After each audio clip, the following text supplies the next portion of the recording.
Hello good morning, जोहार, मैं संजय और आप देख रहे हैं न्यूज झारखंड। समय हो चला है झारखंड की खबरों को जानने का, उनसे अपडेट होने का। उससे पहले अगर आप न्यूज झारखंड चैनल पर नए हैं या अब तक चैनल को सब्सक्राइब नहीं किए हैं तो प्लीज चैनल को सब्सक्राइब करके बेल आइकन प्रेस कर दीजिए, जिससे अब तक झारखंड की हर एक छोटी बड़ी खबर का अपडेट आप तक पहुंचता रहे। चलिए शुरुआत करते हैं आज की पहली और महत्वपूर्ण बड़ी खबर से। झारखंड सहित 22 राज्यों में अप्रैल से एसआईआर तैयारी शुरू करने के निर्देश।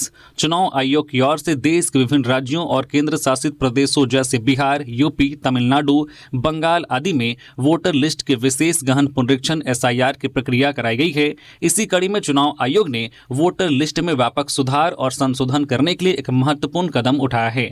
आयोग ने झारखंड सहित 22 राज्यों और केंद्र शासित प्रदेशों को स्पेशल इंटेंसिव रिवीजन एसआईआर की तैयारी जल्द से जल्द पूरी करने के निर्देश दिए हैं। आयोग ने इन राज्यों को एसआईआर से संबंधित तैयारी का काम जल्द से जल्द पूरा करने को कहा है। इसमें झारखंड, आंध्र प्रदेश, अरुणाचल प्रदेश, चंडीगढ़, हरियाणा, हिमाचल प्रदेश, जम्मू कश्मीर, कर्नाटक, लद्दाख, महाराष्ट्र, मणिपुर, मेघालय, मिजोरम, नागालैंड, दिल्ली, ओडिशा, पंजाब, सिक्किम, त्रिपुरा, तेलंगाना और उत्तराखंड के मुख्य निर्वाचन अधिकारियों को भेजा गया है।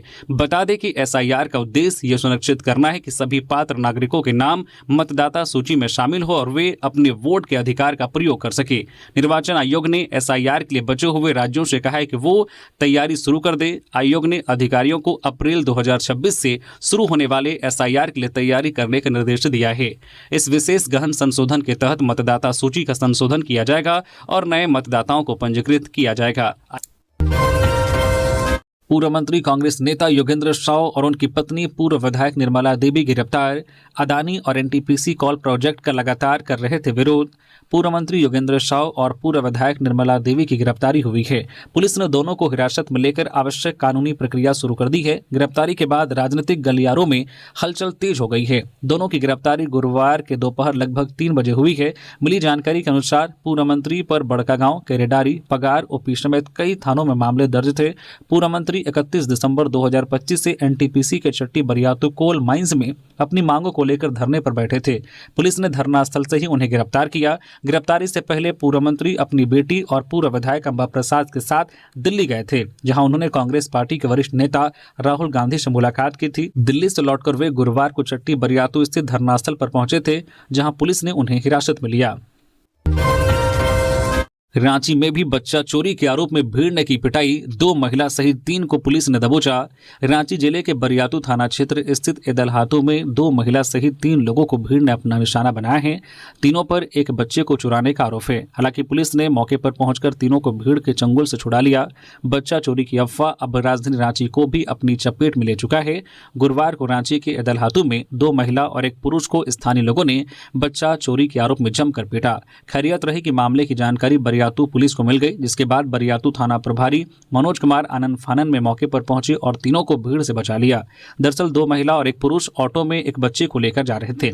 बच्चा रो रहा था। इसी दौरान यह हल्ला हो गया कि एक बच्चा चोरी कर लिया गया है, जिसके बाद भीड़ ने ऑटो में सवार 2 महिला और एक पुरुष को पकड़ लिया और जमकर उनकी पिटाई कर दी।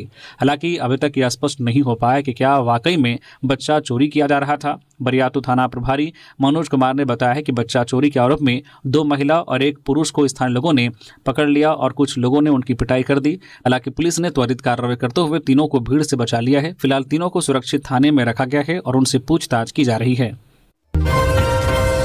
झारखंड विधानसभा के सामने राज्य भर की रसोइया दीदियों का प्रदर्शन। 7 सूत्री मांगों को लेकर अनिश्चितकालीन हड़ताल की घोषणा। राज्य भर के सरकारी प्राथमिक एवं मध्य विद्यालयों में छात्र छात्राओं का मध्याह्न भोजन बनाने वाली रसोइया दीदियों ने गुरुवार को विधानसभा के सामने विशाल प्रदर्शन किया। उन्होंने मिड डे मील बनाने के बदले में न्यूनतम वेतन देने और निदेशक शशि रंजन द्वारा हड़ताल पर जाने वाली रसोइया को हटाने के आदेश को वापस लेने की मांग की। अपनी 7 सूत्री मांगों को लेकर झारखंड प्रदेश विद्यालय रसोइया संघ के बैनर तले राज्य के अलग अलग जिलों से हजारों की संख्या में रांची पहुंची रसोइया दीदियों ने कहा है कि एक और हेमंत सोरेन की सरकार घर बैठे बैठे मैया सम्मान योजना के तहत महिलाओं को 2500 रुपए महीना दे रही है और दूसरी ओर हम सुबह से शाम 4 बजे तक स्कूल में सेवा देते हैं, बच्चों का मध्याह्न भोजन बनाते हैं तो हमें 100 रुपए रोज यानी कि 3000 रुपए महीना मिलता है। यह कैसा न्याय है। झारखंड प्रदेश विद्यालय रसोइया संघ के अध्यक्ष ने बताया है कि 7 सूत्री मांगों के लिए उनका प्रदर्शन जारी रहेगा। उनकी मांगों में रसोइया रसोईया का न्यूनतम वेतन 18,000 रुपये प्रति महीना, रसोईया की सेवा स्थायीकरण, निःशुल्क बीमा, ड्रेस और साड़ी के लिए आवंटन देने और स्कूलों में बच्चों का मिड डे मील बनाने के क्रम में दुर्घटना के शिकार होने वाली रसोईया दीदी के परिजनों को मुआवजा देने की मांग शामिल है। झारखंड में दिन का तापमान सामान्य से ऊपर, 24 फरवरी को बारिश की संभावना। राज्य में बीते 24 घंटों के दौरान मौसम शुष्क रहा। चाईबासा में अधिकतम तापमान 33.8 डिग्री सेल्सियस रिकॉर्ड किया गया है, जो राज्य में सर्वाधिक रहा। वहीं गुमला में न्यूनतम तापमान 9.8 डिग्री सेल्सियस दर्ज किया गया, जो सबसे कम रहा। मौसम विभाग के अनुसार राज्य के कई जिलों में अधिकतम तापमान सामान्य से ऊपर दर्ज किया गया है। राज्य में अधिकतम तापमान 30 डिग्री सेल्सियस और न्यूनतम तापमान 13.8 डिग्री सेल्सियस रिकॉर्ड किया गया है। मौसम पूर्वानुमान के अनुसार 23 फरवरी तक राज्य के अधिकांश हिस्सों में सुबह के समय हल्की धुंध रहने और बाद में आंशिक रूप से बादल छाए रहने की संभावना है। इस अवधि में मौसम मुख्य रूप से शुष्क रहने की संभावना है। वहीं 24 फरवरी को राज्य के मध्य और दक्षिणी भागों में कुछ स्थानों पर हल्की वर्षा या गर्जन वाले बादल बनने की संभावना व्यक्त की गई है। वहीं 25 फरवरी को पुनः सुबह धुंध और दिन में आंशिक रूप से बादल छाए रहने का अनुमान किया गया है। जेपीएससी में कट ऑफ डेट बढ़ाने की मांग पर सरकार का आश्वासन। जेपीएससी सिविल सेवा परीक्षा में उम्र सीमा में छूट देने का मामला गुरुवार को विधानसभा में उठा। शून्यकाल में विधायक जयराम महतो तथा कई अन्य विधायकों ने सरकार से कट ऑफ डेट बढ़ाने की मांग की। महतो ने कहा है कि पूर्व की परीक्षा में कट ऑफ डेट 2016 एवं 2017 रखा गया था, इस बार अगस्त 2026 रखा गया है। सरकार को युवाओं की मांग और उनके करियर को देखते हुए इस बार कट ऑफ डेट अगस्त 2018 करना चाहिए। विधायक प्रदीप यादव ने भी कहा है कि कुछ अभ्यर्थी हाईकोर्ट गए हैं जिन्हें आवेदन की अनुमति दे दी गई है, लेकिन जो गरीब छात्र कोर्ट नहीं जा सके वे इससे वंचित हो रहे हैं। इस पर संसदीय कार्य मंत्री ने कहा है कि सभी आवेदन कर सके, इसका पूरा प्रयास किया जाएगा। संसदीय कार्य मंत्री राधाकृष्ण किशोर ने सदन में कहा है कि कैबिनेट की पिछली बैठक में इस पर गंभीरता से चर्चा हुई थी। मुख्यमंत्री भी इस पर गंभीर है। जेपीएससी ने इधर आवेदन की तिथि 20 फरवरी तक बढ़ाई है। अब एक दिन का समय शेष है, फिर सरकार कट ऑफ डेट में बढ़ोतरी का निर्णय कब लेगी, यह गंभीर सवाल है। योगेंद्र साव की गिरफ्तारी पर लाल हुई कांग्रेस, कहा हेमंत सरकार का प्रशासन कानून का पालन नहीं कर रहा। झारखंड प्रदेश कांग्रेस कमेटी के अध्यक्ष केशव महतो कमलेश ने प्रेस वार्ता कर पूर्व मंत्री योगेंद्र साव और उनकी पत्नी पूर्व विधायक निर्मला देवी की गिरफ्तारी का विरोध किया। उन्होंने कहा कि दोनों शांतिपूर्ण धरना पर बैठे थे और ग्रामीणों के हक अधिकार की लड़ाई कर रहे थे, तभी पुलिस ने उन्हें हिरासत में ले लिया। कांग्रेस ने इसे लोकतांत्रिक अधिकारों का हनन बताते हुए तत्काल रिहाई की मांग की है। केशव महतो ने कहा कि योगेंद्र साव और निर्मला देवी एनटीपीसी द्वारा अधिग्रहित जमीन के उचित मुआवजा को लेकर आंदोलन कर रहे थे। प्रभावित ग्रामीणों से बातचीत का हवाला देते हुए उन्होंने कहा कि जमीन अधिग्रहण से पहले लोग सामान्य जीवन जी रहे थे, लेकिन अधिग्रहण के बाद कई परिवार अब तक मुआवजा से वंचित हैं। उन्होंने बताया कि हजारीबाग के प्रशासनिक अधिकारियों से इस संबंध में बातचीत की गई है और दोनों नेताओं की रिहाई की मांग रखी गई है। साथ ही राज्य सरकार के रवैये पर सवाल उठाते हुए उन्होंने आरोप लगाया है कि हेमंत सरकार में अधिकारी कानून का पालन नहीं कर रहे हैं। धनबाद में भी ग्रामीणों ने बच्चा चोरी की अफवाह पर युवक की कर दी पिटाई। धनबाद से भी बच्चा चोरी करने की अफवाह में एक व्यक्ति के साथ मारपीट करने का मामला सामने आया है। जानकारी के मुताबिक ग्रामीणों की भीड़ ने बच्चा चोरी की अफवाह में एक व्यक्ति के साथ मारपीट की। बताते चले कि यह घटना धनबाद स्थित मटकुरिया शमशान घाट के पास गुरुवार की सुबह हुई। इस घटना की सूचना मिलते ही बैंक मोड़ थाना के प्रभारी प्रवीण कुमार पुलिस बल के साथ मौके पर पहुंचे। पुलिस द्वारा तत्काल मामले की जाँच शुरू की गई। बताते चले कि में सामने आया है कि पकड़ा गया व्यक्ति एक ट्रांसजेंडर है जो होली के अवसर पर घर घर जाकर शुभकामनाएं देने का काम करता है। वही पुलिस द्वारा जब उस व्यक्ति की पोटली की तलाशी ली गई तो उसके पोटली से किसी भी तरह का कोई भी संदिग्ध या आपत्तिजनक सामान बरामद नहीं हुआ। बहरहाल इसके बाद पुलिस ने स्पष्ट किया है कि बच्चा चोरी की खबर पूरी तरह से अफवाह थी और इसका कोई आधार नहीं है। वही थाना प्रभारी प्रवीण कुमार ने लोगों से अपील की कि किसी भी अनजान व्यक्ति पर संदेह होने की स्थिति में सीधे 112 पर कॉल करे और पुलिस को सूचना दे। कानून को अपने हाथ में ना ले। गौरतलब है कि पुलिस अफवाह फैलाने वालों और विधि व्यवस्था भंग करने की कोशिश करने वालों पर सख्त कार्रवाई करने की बात भी कही है। एसीबी की बड़ी कार्रवाई। रांची के सिल्ली अंचल कार्यालय का अमीन 8,000 रुपए घूस लेते गिरफ्तार। एंटी करप्शन ब्यूरो एसीबी भ्रष्टाचार अधिकारियों के खिलाफ लगातार कार्रवाई कर रही है। इसी कड़ी में गुरुवार को सिल्ली अंचल कार्यालय के अमीन गणेश महतो को 8,000 रुपए रिश्वत लेते रंगे हाथ गिरफ्तार किया है। जानकारी के अनुसार अमीन ने जमीन नापी की रिपोर्ट और नक्शा उपलब्ध कराने के एवज में रिश्वत की मांग की थी, जिसकी शिकायत परिवादी वासुदेव महतो ने एसीबी में दर्ज कराई थी। परिवादी ने 16 दिसंबर 2025 को ऑनलाइन आवेदन दिया था।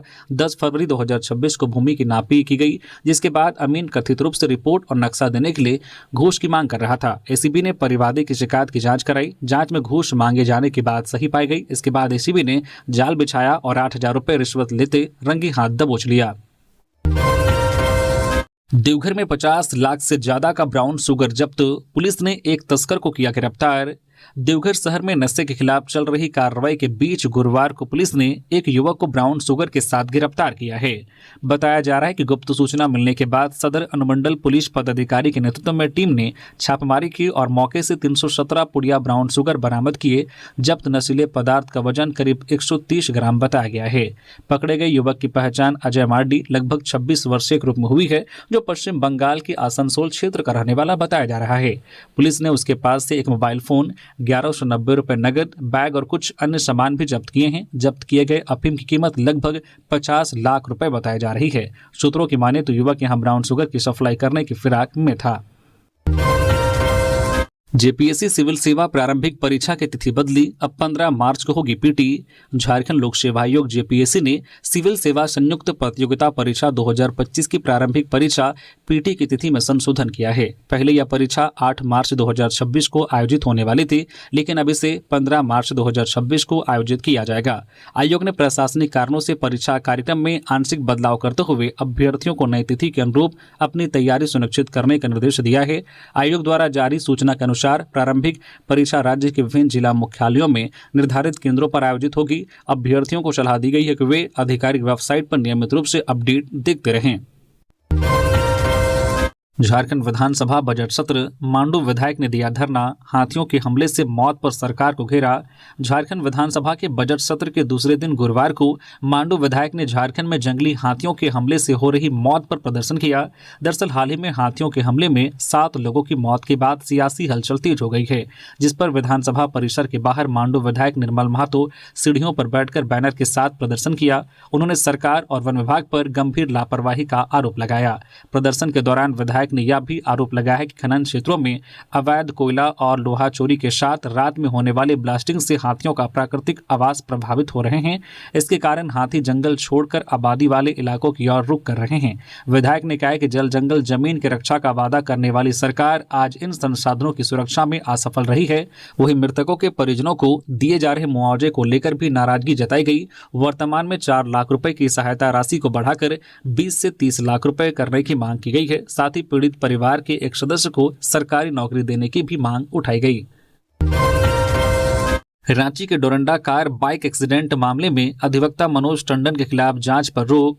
झारखंड हाईकोर्ट ने डोरंडा थाना क्षेत्र में कार मोटरसाइकिल दुर्घटना के मामले में हाईकोर्ट के अधिवक्ता मनोज टंडन के खिलाफ किसी भी तरह की जांच पर रोक लगा दी है। कोर्ट ने बाइक सवार युवक द्वारा की गई आपत्तिजनक पोस्ट की भी जांच के आदेश दिए हैं। गुरुवार को जस्टिस संजय कुमार द्विवेदी की एक खंडपीठ ने इस मामले में महत्वपूर्ण निर्देश जारी किए। खुद को पीड़ित बताने वाले युवक मोबाज खान के सोशल मीडिया पर उन्मादी पोस्ट को गंभीरता लेते हुए कोर्ट ने राज्य सरकार, केंद्र सरकार और सीबीआई को नोटिस जारी किया। कोर्ट ने मोबाज खान के प्रतिबंधित संगठन पीएलएफआई के साथ कथित संपर्क और क्रियाकलापों की जांच करने और शपथ पत्र के माध्यम से जवाब दाखिल करने का आदेश दिया। 24 मार्च को मामले में विस्तृत सुनवाई तय की गई है। इस फैसले से अधिवक्ता मनोज टंडन को बड़ी राहत मिली है। उन्होंने अपनी याचिका में एफआईआर निरस्त करने, अपनी गाड़ी रिहा करने और घटनास्थल पर वीडियो बनाकर उनकी जान लेने पर उतारू उन्मादी भीड़ की जांच की मांग की थी। झारखंड हाईकोर्ट के वरिष्ठ अधिवक्ता धीरज कुमार ने बताया कि कोर्ट ने सुनवाई के दौरान धीरज टंडन के खिलाफ किसी भी जांच पर रोक लगा दी है। रांची जंक्शन की भीड़ से मिलेगी मुक्ति, न्यू दिल्ली की तर्ज पर चमका पिस्का स्टेशन, पीएम मोदी करेंगे उद्घाटन। राजधानी रांची का पिस्का रेलवे स्टेशन अब अमृत भारत स्टेशन के रूप में पूरी तरह से तैयार हो चुका है। गुरुवार को केंद्रीय रक्षा राज्य मंत्री और रांची सांसद संजय सेठ ने स्टेशन का निरीक्षण किया और निर्माण कार्य की गुणवत्ता व सुविधाओं का जायजा लिया। इस दौरान संजय सेठ ने कहा कि पिस्का समेत देश के अन्य तैयार अमृत स्टेशनों का उद्घाटन जल्द ही प्रधानमंत्री नरेंद्र मोदी द्वारा किया जाएगा। उन्होंने बताया कि पिस्का रेलवे स्टेशन को नई दिल्ली के आनंद विहार टर्मिनल की तर्ज पर विकसित किया गया है, जहां भविष्य में कई प्रीमियम ट्रेनों का ठहराव होगा। संजय सेठ ने कहा कि रांची के इस इलाके में कई महत्वपूर्ण शैक्षणिक और प्रशासनिक संस्थान स्थित हैं। ऐसे में पिस्का स्टेशन के चालू हो जाने से रांची जंक्शन पर यात्रियों का दबाव कम होगा और आम लोगों को आवागमन में बड़ी सुविधा मिलेगी। उन्होंने इसे राजधानी के लिए एक बड़ी उपलब्धि बताया है। राजकीय इटखोरी महोत्सव 2026 का शुभारंभ, झारखंड के मंत्रियों ने किया उद्घाटन। मां भद्रकाली मंदिर की वेबसाइट का भी लोकार्पण। 3 दिवसीय राजकीय इटखोरी महोत्सव 2026 का शुभारंभ गुरुवार को हुआ। झारखंड सरकार के वित्त, वाणिज्य कर, योजना एवं विकास तथा संसदीय कार्य विभाग के मंत्री राधाकृष्ण किशोर और पेयजल एवं स्वच्छता, उत्पाद एवं मद्य निषेध विभाग के मंत्री योगेंद्र प्रसाद ने दीप प्रज्वलित कर इसका विधिवत उद्घाटन किया। इस अवसर पर चतरा लोकसभा क्षेत्र के सांसद कालीचरण सिंह, चतरा के विधायक जनार्दन पासवान, सिमरिया के विधायक उज्जवल कुमार दास, पूर्व मंत्री सत्यानंद भोक्ता, जिला परिषद अध्यक्ष ममता कुमारी और जिला परिषद उपाध्यक्ष ब्रिज किशोर तिवारी सहित कई जनप्रतिनिधियों व गण्यमान्य नागरिक उपस्थित रहे। समारोह के दौरान अतिथियों ने इटखोरी की ऐतिहासिक, सांस्कृतिक और आध्यात्मिक विरासत को समर्पित एक कॉफी टेबल बुक का विमोचन किया। इसके साथ ही श्रद्धालुओं और आमजनों की सुविधा के लिए मां भद्रकाली मंदिर की आधिकारिक वेबसाइट का भी लोकार्पण किया गया। उद्घाटन के बाद सभी अतिथियों ने मां भद्रकाली मंदिर पहुंचकर पूजा अर्चना की और राज्य की सुख समृद्धि की कामना की। महोत्सव के पहले दिन सांस्कृतिक कार्यक्रमों, पारंपरिक लोक नृत्य और रंगारंग प्रस्तुतियों ने दर्शकों को आकर्षित किया। आगामी 2 दिनों तक विविध सांस्कृतिक, आध्यात्मिक और पर्यटन आधारित गतिविधियों का आयोजन किया जाएगा, जिससे इटखोरी की पहचान और अधिक मजबूत होगी। रांची में महिला सम्मेलन, रोशनी खलगो के समर्थन में हुंकार। आदित्य साहू ने रांची के गंगानगर हरमू में भाजपा समर्थित मेयर प्रत्याशी रोशनी खलगो के समर्थन में आयोजित महिला सम्मेलन को संबोधित करते हुए राज्य सरकार पर तीखा हमला बोला। उन्होंने कहा कि रोशनी खलगो एक जुझारू और संघर्षशील प्रत्याशी है जो महिला सशक्तिकरण के लिए संकल्पित है। पिछले चुनाव में निर्विरोध पार्षद चुनी जा चुकी है। रोशनी खलगो रांची नगर निगम के घर घर को रोशन करने का संकल्प लेकर मैदान में है। श्री साहू ने आरोप लगाया है कि राजधानी रांची में विधि व्यवस्था की स्थिति पूरी तरह से ध्वस्त हो चुकी है। बहन बेटियों के साथ दुष्कर्म, लूट और छिनतई की घटनाएं बढ़ी हैं, जिससे महिलाएं असुरक्षित महसूस कर रही है। उन्होंने कहा कि बच्चों की सुरक्षा भी खतरे में है। पिछले वर्षों में हजारों बच्चे गायब हुए हैं। भाजपा कार्यकर्ताओं के आंदोलन के बाद कुछ बच्चों की बरामदगी संभव हुई, लेकिन अब भी कई बच्चे लापता हैं। उन्होंने कहा कि भाजपा की सरकार ने महिलाओं को 33% आरक्षण देकर तथा ₹1 में 50 लाख तक की संपत्ति की रजिस्ट्री जैसी योजनाओं से सशक्त किया। भाजपा ही महिला सुरक्षा, सम्मान और सशक्तिकरण के लिए प्रतिबद्ध है। जिला अध्यक्ष वरुण साहू ने भी रोशनी खलगो को भारी मतों से विजय बनाने की अपील की। धनबाद पहुंचे सीएम हेमंत सोरेन और कल्पना मुर्मू सोरेन, दिवंगत बुद्धदेव महतो को दी श्रद्धांजलि। झारखंड के मुख्यमंत्री हेमंत सोरेन गुरुवार को धनबाद पहुंचे, जहां उन्होंने पूर्व विधायक आनंद महतो के बलियापुर बड़ाहादा स्थित आवास पर आयोजित श्राद्ध कार्यक्रम में भाग लिया। मुख्यमंत्री ने पूर्व विधायक आनंद महतो के दिवंगत सुपुत्र डॉक्टर बुद्धदेव महतो की तस्वीर पर पुष्प अर्पित कर उन्हें श्रद्धांजलि दी। उन्होंने इस वर्ष दिवंगत आत्मा की शांति और शोक संतप्त परिजनों को यह दुख सहन करने की शांति प्रदान करने की प्रार्थना की। इस अवसर पर विधायक कल्पना सोरेन ने भी डॉक्टर बुद्धदेव महतो की तस्वीर पर पुष्प अर्पित कर श्रद्धांजलि दी। मुख्यमंत्री और विधायक ने पूर्व विधायक आनंद महतो और उनके परिवार से मिलकर गहरी संवेदनाएं व्यक्त की और ढाढ़स बंधाया। कार्यक्रम में स्थानीय जनप्रतिनिधि और समर्थक भी उपस्थित रहे। देवघर नगर निगम चुनाव, सियासी सरगर्मी चरम पर, बागी नेताओं ने बढ़ाई मुश्किलें। नगर निगम चुनाव को लेकर देवघर के राजनीतिक गलियारों में सरगर्मी तेज हो गई है। स्थानीय मुद्दों के साथ साथ राजनीतिक समर्थन और पार्टी लाइन के आधार पर मतदाता अपना फैसला लेने की तैयारी में जुटे हैं। सभी प्रमुख पार्टियों के बड़े नेता अपने समर्थित प्रत्याशियों के प्रचार में सक्रिय हो गए हैं।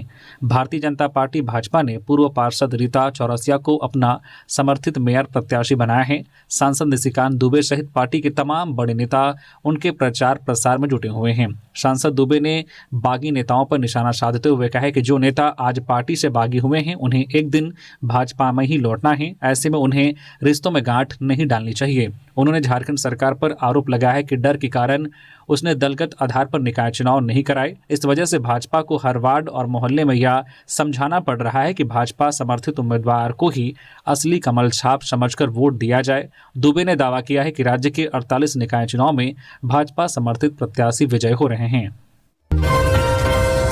झारखंड सरकार ने बढ़ाया मदद का हाथ, पीड़ितों के लिए 3 करोड़ 34 लाख रुपए आवंटित। अपराध से प्रभावित लोगों को राहत देने की दिशा में झारखंड सरकार ने अहम पहल की है। गृह, कारा एवं आपदा प्रबंधन विभाग के अभियोजन निदेशालय ने झारखंड विक्टिम कंपनसेशन स्कीम 2012 के तहत वित्त वर्ष 2025-26 के लिए 3 करोड़ 34 लाख रुपए की राशि स्वीकृत की है। निदेशक अभियोजन राजकुमार सिंह ने इस संबंध में राज्य के 23 जिलों के उपायुक्तों को आवश्यक दिशा निर्देश जारी कर दिए हैं। आवंटित राशि का उपयोग विभिन्न आपराधिक घटनाओं के पीड़ितों और उनके आश्रितों को आर्थिक सहायता प्रदान करने के लिए किया जाएगा ताकि उन्हें समय पर राहत मिल सके। टाटानगर स्टेशन से सटे क्षेत्रों से हटाया गया अतिक्रमण। रेलवे ने 22 से अधिक दुकानें तोड़ी, मिलेगी ट्रैफिक जाम की समस्या से निजात।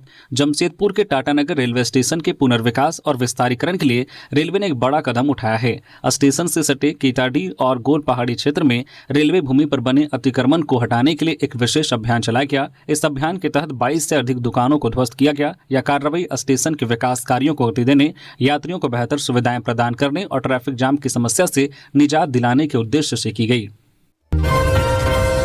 रामगढ़ डीसी ने डिस्पैच सेंटर, स्ट्रांग रूम व मतगणना केंद्र का किया निरीक्षण। रामगढ़ जिला प्रशासन नगर निकाय चुनाव की तैयारी में युद्ध स्तर पर जुटा हुआ है। डीसी फैज अहमद मुमताज ने रामगढ़ महाविद्यालय में बनाए गए डिस्पैच सेंटर, स्ट्रांग रूम व मतगणना केंद्र का निरीक्षण किया। उन्होंने वहां उपलब्ध सुविधाओं का जायजा लिया। संबंधित अधिकारियों से विभिन्न बिंदुओं पर चर्चा की गई और जरूरी दिशा निर्देश दिए।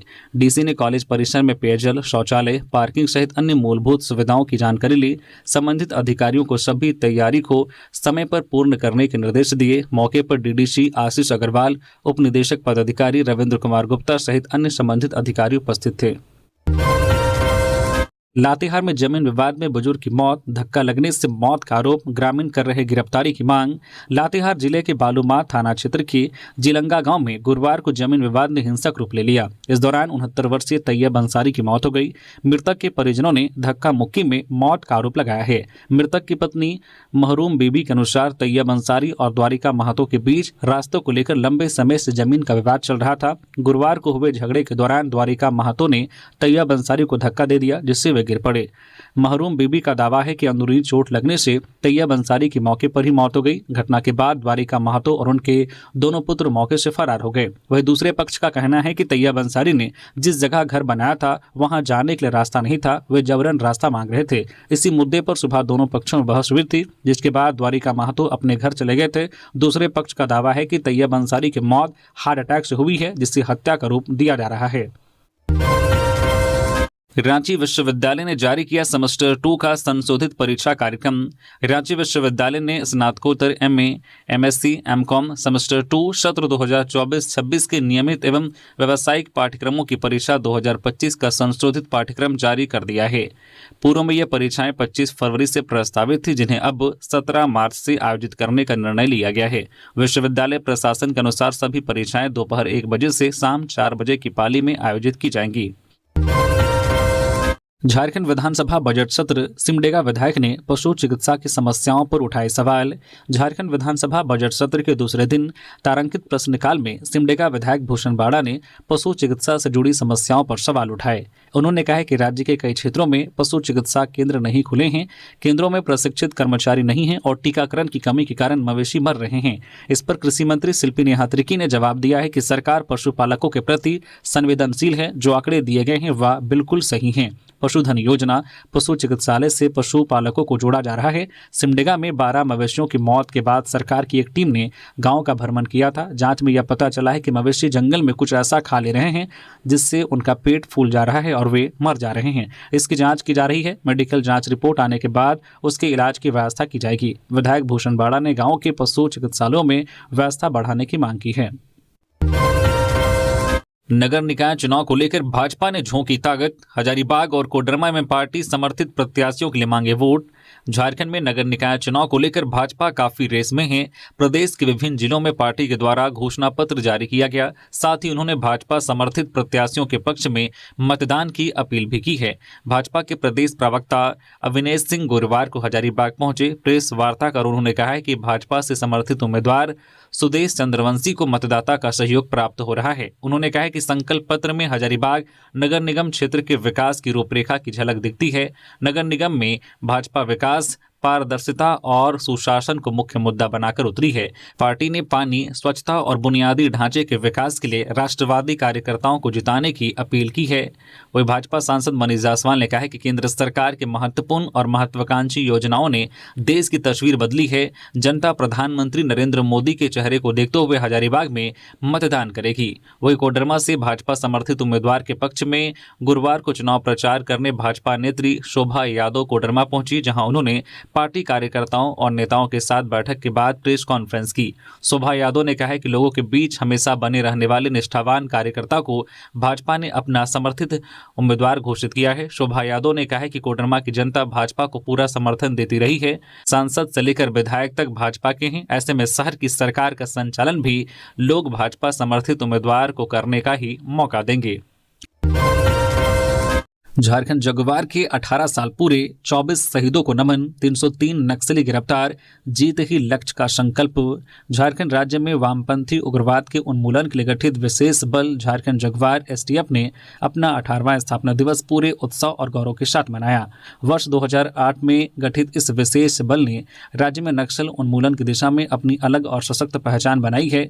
19 फरवरी 2026 को झारखंड जगुआर प्रांगण टेंडर ग्राम में आयोजित कार्यक्रम में मुख्य अतिथि तथा मिश्रा, महानिदेशक एवं पुलिस महानिरीक्षक झारखंड ने भव्य परेड की सलामी ली। इस अवसर पर कमांडो दस्ते ने नक्सल विरोधी अभियानों का प्रदर्शन भी किया, जिसने उपस्थित अधिकारियों और जवानों का उत्साह बढ़ाया। पिछले 18 वर्षों में झारखंड जगुआर ने राज्य के दुर्गम और नक्सल प्रभावित क्षेत्रों बूढ़ा पहाड़, ट्राई जंक्शन, पारसनाथ, लुगुझुमरा, कुल्हान और सारंडा में प्रभावी अभियान चलाकर उल्लेखनीय सफलता हासिल की है।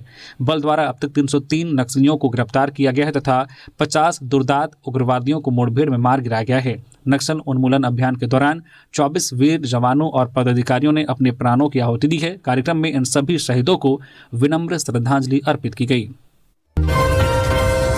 चाईबासा के पीड़ित परिवार से मिलकर झालसा टीम ने की मदद। चाईबासा में महिला और उसके नाबालिग पुत्र को डायन बिसाही के संदेह में कथित रूप से जलाकर मार देने और पति कोल्हान सिंकू के झुलस जाने पर झालसा की टीम मिलने पहुंची। झालसा के कार्यकारी अध्यक्ष सह हाईकोर्ट के जस्टिस सुजीत नारायण प्रसाद ने इससे संबंधित छपी खबर पर संज्ञान लिया। साथ ही झालसा को इस संबंध में त्वरित कार्रवाई का निर्देश दिया, जिसके बाद सदस्य सचिव झालसा ने डालसा चाईबासा को निर्देश दिया है कि पीड़ित परिवार को आवश्यक विधिक और अन्य सहायता प्रदान की जाए। साथ ही संबंध में रिपोर्ट जल्द देने का अनुरोध किया गया। डालसा चाईबासा ने टीम गठन कर तत्काल कार्रवाई करते हुए पीड़ितों को सहायता प्रदान की और उन्हें तत्काल अस्पताल में भर्ती कराया।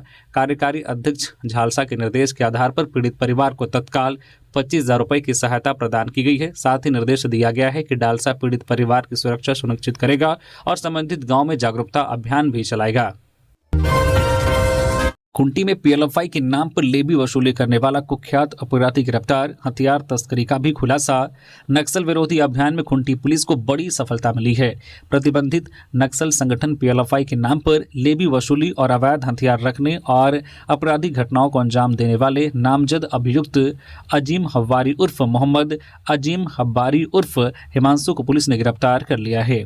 पुलिस जांच में यह बात सामने आई है कि आरोपी पूर्व में पीएलएफआई संगठन से सक्रिय रूप से जुड़ा हुआ था। बाद के वर्षों में उसने अलग गिरोह बनाकर हथियार के बल पर रंगदारी, लूटपाट और दहशत फैलाने की घटनाओं को अंजाम देना शुरू कर दिया।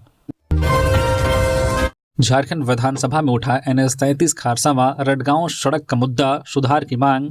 झारखंड विधानसभा का गुरुवार को दूसरा दिन रहा। बताते चले कि बजट सत्र के दूसरे दिन सदन में खारसावा विधायक दशरथ गागराई ने खारसावा रटगांव सड़क की खराब हालत का मुद्दा उठाया। उन्होंने शून्यकाल के दौरान सरकार से सड़क की मरम्मत और राइडिंग क्वालिटी सुधारने की मांग की। जानकारी के मुताबिक विधायक ने कहा है कि यह सड़क खारसावा को राष्ट्रीय राजमार्ग 33 से जोड़ती है, लेकिन फिर भी अभी तक पूरी तरह जर्जर अवस्था में है। आगे उन्होंने कहा है कि सड़क की पिच उखड़ गई है और जगह जगह गड्ढे बन गए हैं। इससे लोगों को आने जाने में काफ़ी परेशानी हो रही है। बच्चा चोरी का संदेह, 33 से ज्यादा निर्दोषों की पिटाई, सबसे अधिक बोकारो में 20 लोगों की पिटाई, घाटशिला में 7 लोगों को किया गया घायल। राज्य में बच्चा चोरी की अफवाह तेजी से फैल रही है। बच्चा चोरी के आरोप में निर्दोषों की बेरहमी से पिटाई की जा रही है। इस महीने 5 जिलों में इस तरह मारपीट की 17 घटनाएं हो चुकी हैं। इसमें 33 लोगों को पीटकर घायल कर दिया गया। सबसे अधिक बोकारो जिले में निर्दोष लोगों को पीटा गया। इसमें 12 महिलाएं और 8 युवक शामिल हैं। वहीं घाटशिला में 6 युवक और 1 महिला को पीटा गया। लातेहार और जामताड़ा में 1-1 युवक की पिटाई की गई। वहीं रामगढ़ के गुड़गांव में 1 महिला और बिहार के 3 युवकों को पीटा गया। इसके अलावा रांची में भी 2 महिला और 1 पुरुष को पीटने का मामला सामने आया है। पुलिस को सभी घायलों का अस्पताल में इलाज कराना पड़ा। रजरप्पा के मायल में भीड़ 2 लोग, गोला के बेटुल कला में महिला समेत 1 युवक और गिद्दी के वासरी कॉलोनी मुंडा टोली में 1 महिला को बच्चा चोर के संदेह में पकड़कर पुलिस को सौंप दिया गया। इनके साथ मारपीट नहीं की गई। बच्चा चोरी के संदेह में निर्दोष लोगों की पिटाई का मामला थम नहीं रहा है। गांव और मोहल्ले में अनजान चेहरा देखकर लोग उसे बच्चा चोर समझ रहे हैं। हालांकि पुलिस लोगों को लगातार जागरूक कर रही है कि किसी अनजान को बच्चा चोर नहीं समझे और उसके साथ मारपीट नहीं करे। अगर संदेह है तो पुलिस को जानकारी दे। पूर्वी सिंहभूम जिला के बहरागोड़ा में खड़े ट्रक से टकराई बाइक, महिला समेत 3 लोग गंभीर रूप से घायल। बहरागोड़ा थाना क्षेत्र के राष्ट्रीय राजमार्ग 49 पर माटीहाना फ्लाईओवर के समीप गुरुवार को बाइक सवार खड़ी ट्रक से टकरा गया। इस हादसे में बाइक सवार 1 महिला समेत 3 लोग गंभीर रूप से घायल हो गए। मौके पर अफरा तफरी मच गई। आसपास के लोग मौके पर पहुंचे और घायलों को इलाज के लिए अस्पताल पहुंचाया। घायलों की पहचान पश्चिम बंगाल के पाकई आम्बी गांव निवासी तपन मुर्मू 22 वर्षीय, गोपाल मुर्मू 18 वर्षीय और सोमवारी मुर्मू के रूप में हुई है। मिली जानकारी के अनुसार तीनों एक ही मोटरसाइकिल पर सवार होकर बहरागोड़ा के पूर्णा पानी स्थित अपने रिश्तेदार के घर से वापस बंगाल लौट रहे थे। इसी दौरान माटीहाना फ्लाईओवर के पास सड़क किनारे खड़े एक वाहन से उनकी बाइक टकरा गई। 14 साल बाद मां से मिला चाईबासा का लापता बेटा, गलती से ट्रेन से केरल के कुन्नूर पहुंच गया था। मिसिंग एंड फाउंड ग्रुप में आई थी तस्वीर। झारखंड के चाईबासा से 14 साल पहले लापता हुए एक बच्चा अपने परिवार से मिल गया है। राजा उर्फ गोमा नाम अपनी मां मीना देवी से मिला। यह मिलन कोडरमा निवासी फरदीन खान के प्रयासों से संभव हो पाया है। बुधवार को वीडियो कॉलिंग के माध्यम से राजा की मां मीना देवी से उसकी बात हुई। इस दौरान मां के चेहरे पर खुशी साफ झलक रही थी। हालांकि राजा के पिता इस खुशी के गवाह नहीं बन पाए क्योंकि 4 वर्ष पूर्व ही उनका निधन हो चुका है। राजा फिलहाल कुन्नूर केरल के चाइल्ड लाइन में हैं। राजा के माता पिता 14 वर्ष पूर्व पश्चिम बंगाल में ईंट के भट्टे पर काम कर रहे थे। उस समय राजा की उम्र केवल 6 वर्ष थी। काम के दौरान वह अचानक अपने माता पिता से बिछड़ गया। गलती से वह एक ट्रेन में बैठकर केरल के कुन्नूर जिले पहुंच गया था। जेएसएससी ने झारखंड इंटरमीडिएट एवं स्नातक प्रशिक्षित विशेष शिक्षा सहायक शिक्षक संयुक्त प्रतियोगिता परीक्षा 2025 के ऑनलाइन आवेदन की तिथि बढ़ाई। झारखंड कर्मचारी चयन आयोग जेएसएससी ने झारखंड इंटरमीडिएट एवं स्नातक प्रशिक्षित विशेष शिक्षा सहायक शिक्षक संयुक्त प्रतियोगिता परीक्षा 2025 के ऑनलाइन आवेदन से संबंधित महत्वपूर्ण सूचना जारी की है। अभ्यर्थी आयोग की आधिकारिक वेबसाइट www.jssc.jharkhand.gov.in पर जाकर ऑनलाइन आवेदन कर सकते हैं। आयोग ने रजिस्ट्रेशन, सूचना दर्ज करने, परीक्षा शुल्क भुगतान, फोटो एवं हस्ताक्षर अपलोड करने, आवेदन पत्र का प्रिंट आउट लेने तथा ऑनलाइन आवेदन पत्र में की गई किसी भी अशुद्ध प्रविष्टि में संशोधन करने की अंतिम तिथि को विस्तारित कर दिया है। अब अभ्यर्थी इन सभी प्रक्रियाओं को 23 फरवरी 2026 की मध्यरात्रि से 24 फरवरी 2026 की मध्यरात्रि तक पूरी कर सकते हैं। लातेहार के मनिका में जमीन विवाद पर खूनी संघर्ष, कई लोग जख्मी, मुख्य आरोपी समेत 6 गिरफ्तार, 2 वाहन जब्त। लातेहार जिले के मनिका थाना क्षेत्र में गुरुवार को जमीन विवाद ने हिंसक रूप ले लिया। इस हमले में पुलिस ने त्वरित कार्रवाई करते हुए मुख्य आरोपी सहित 6 लोगों को गिरफ्तार किया है। पुलिस ने मौके से 2 वाहन को भी जब्त किया है।